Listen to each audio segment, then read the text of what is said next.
Welcome to the Embodied Empath Podcast, the space where sensitive, intuitive women learn to regulate their nervous system, heal anxiety, and live with grounded confidence. I'm your host, Valerie Lundgren. Let's begin. Okay, so today I want to start with something that many women quietly wonder. Why do I still feel this way, even though I understand it? So you've gone through therapy, you've journaled about it, you've processed it, you've told yourself you're okay. And yet your body still feels tight. Your chest holds this tension. Your stomach is still in knots. Your shoulders don't fully drop. So why can't I just let this go? If you've ever felt like that, this episode's for you. Welcome back to the Embodied Empath Podcast. I'm Valerie, and today we're going to be talking about why your body holds on to stress even when your mind is ready to move on. So your mind actually processes in language. Your body processes in sensation. And those are two very different systems, right? So you can understand something mentally, and your body can still be holding that experience because your body doesn't let go through logic. It lets go through completion. So let's demystify this a bit. When we say the body holds stress, we're not talking about something abstract. We're talking about your nervous system not completing a stress response. So when your body perceives a threat, it activates your sympathetic nervous system into fight-flight. So this creates energy in your body. This muscle tightens, your heart will race, your breathing changes, your attention sharpens, right? This energy is meant to move, to run, to push, defend, express, and release. But in many situations, especially emotional ones, you can't complete that response. You really can't say what you needed to say in that moment, or maybe you leave the situation and you're not able to express the anger or cry freely or physically actually move to discharge that energy. So your body adapts. It suppresses or contains that activation. And that incomplete cycle is what we experience as stored stress. So when the body can't fight or flee, it often moves into freeze. This is governed by the dorsal vagal branch of the nervous system. Freeze is not calm.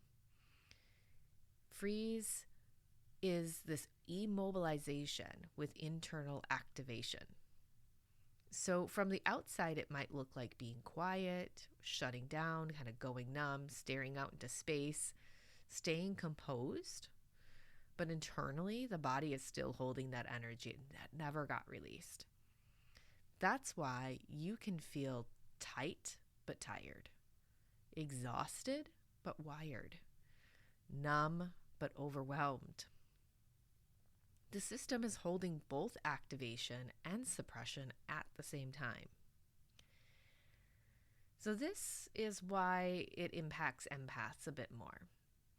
We are more prone to holding and storing stress because many of the situations that activate them are not physical threats. They're emotional.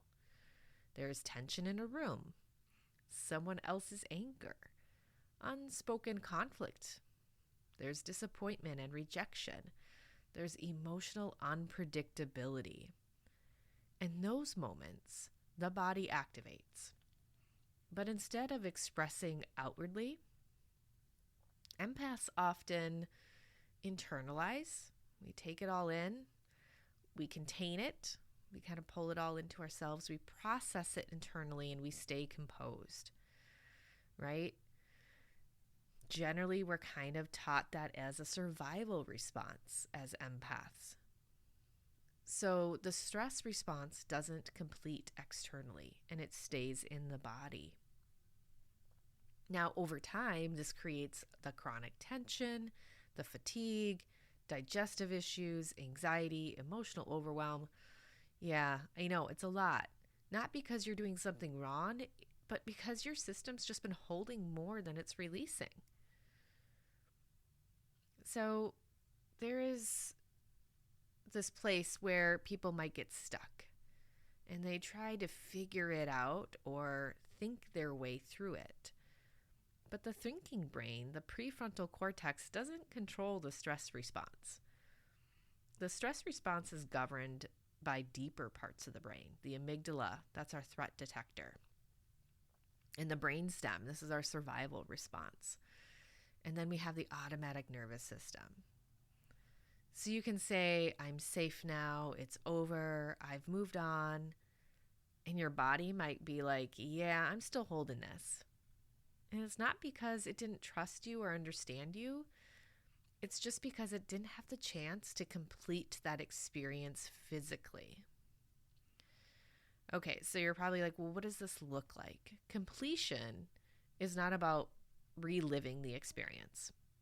It's about allowing the body to finish what it couldn't do at the time.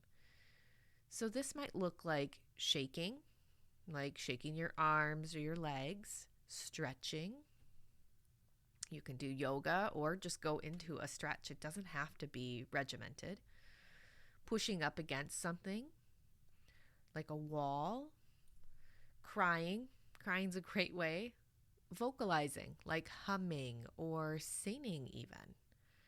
Deep exhaling, taking some deeper breaths or doing Kundalini breath. And then moving energy through the body. So animals do this naturally. If you've ever noticed, my dogs do this all the time, especially like when they're wrestling and playing outside and kind of getting in a tussle. They will get in this little tussle with each other and then break away and they all shake. And you'll see the dogs shake. When a dog shakes, that's them getting back into regulation. They're releasing the stress response. My puppy Hattie does it even when we're going on a walk. She gets so worked up over going on this walk and she shakes as we're starting our walk because she's just so anxious and overwhelmed about the walk. Excited, but it's the same energy. It's the same hormone firing. And so she has to move to reset her nervous system to be on point for her walk. After a threat, the dogs shake to discharge that energy. As humans, we often just suppress it. So that energy just stays stored. That's why so many people feel so on edge all the time. So today we're going to do a somatic practice. And this is completing the stress response. Yep, we're going to do a little completion today together. Again, please do these somatic practices when you are in a comfortable place, maybe your home or the office. Just don't do these while you're driving. Not safe. So we're going to do this together. You can sit or stand comfortably. And let's go ahead and just bring awareness to the body right now. Take a deep breath in. Notice where you feel that tension right now. Maybe it's your shoulders. So many feel tension in their shoulders. Your jaw, maybe your chest. Okay, now we've acknowledged where we are feeling this tension. I'd like you to now gently press your hands together in front of you. Not hard, just enough to feel the engagement. And we're going to hold for 5 seconds. Now release. And take a slow exhale. Let's go ahead and press your palms together again. Feel the muscles engage. Hold. And release. And exhale slowly. Now gently shake out your hands. Let your shoulders move slightly, maybe a round circle. No force, just a small release. And then say silently to yourself, my body is allowed to let this go. And notice any shift. Even 5% matters. This is how we begin teaching the body it doesn't have to hold everything anymore. Great job. And when your nervous system learned these patterns over the years, it's usually decades, so we're not trying to force any kind of release. Instead, what we're doing is we're building safety for release, because the body only lets go when it feels safe enough to. This is why slow, consistent somatic work is so powerful. Not because it's dramatic, but because it's sustainable. And you're not holding on to anything because the stress because you're stuck.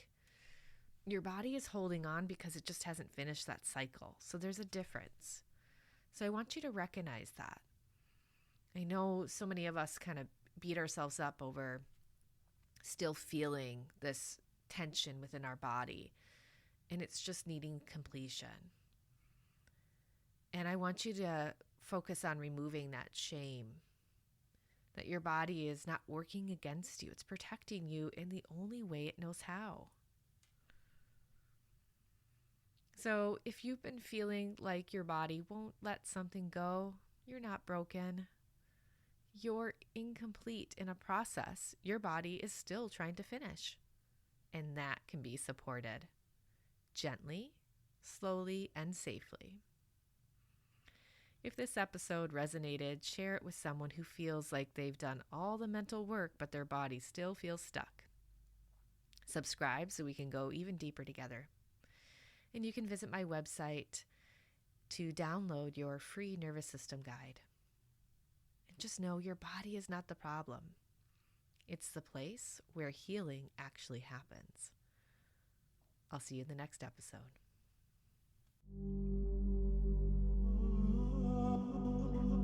This episode supported you.